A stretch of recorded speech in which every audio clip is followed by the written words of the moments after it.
கர்த்தருக்குள் பிரியமானவர்களே, ஜூன் 24 இன்றைய பனித்துளிகளின் தலைப்பானது கிறிஸ்துவுக்காக நில்லுங்கள். வசனம் 2 கொரிந்தியர் 4வது அதிகாரம் 8வது வசனம்.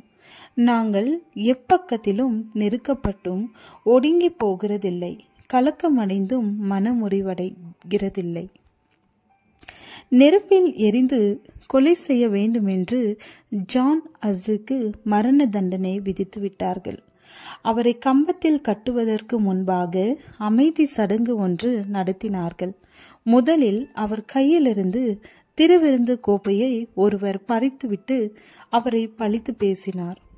அப்போது ஹஸ் தேவனுடைய ராஜ்யத்தில் அவர் தரப்போகிற கோப்பையில் நான் பருகுவேன் என்று பதில் கூறினார். அதன் பிறகு அதிகாரிகள் அவருடைய சீருடையிலிருந்து ஒவ்வொரு ஆடையாக கழற்றினார்கள். அப்பொழுது அவர்கள் ஒவ்வொருவரும் ஹஸ்ஸை சபித்தார்கள்.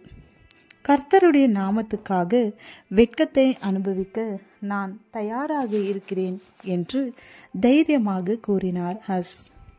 கடைசியாக காகித கிரீடம் ஒன்றை அவர் தலையில் சூட்டினார்கள். அதில் ஒரு படம் வரையப்பட்டிருந்தது. ஒரு ஆத்மாவுக்காக 3 பிசாசுகள் போராடுவதான படம் அதில் இருந்தது. அதன் கீழே முதன்மை துரோகி என்று எழுதியிருந்தார்கள். உன் ஆவியை பிசாசிடம் ஒப்படைக்கிறேன் என்றார் பிஷப். அப்போது ஹஸ் அமைதியாக, இரக்கமுள்ள கர்த்தராகிய இயேசுவிடம் என் ஆவியை ஒப்படைக்கிறேன் என்று சொன்னார். என்னிடம் உள்ளது எல்லாவற்றையும் நீங்கள் பறித்து கொள்ளலாம். நீங்கள் என்னை பொது இடத்தில் வைத்து அவமானப்படுத்தலாம்.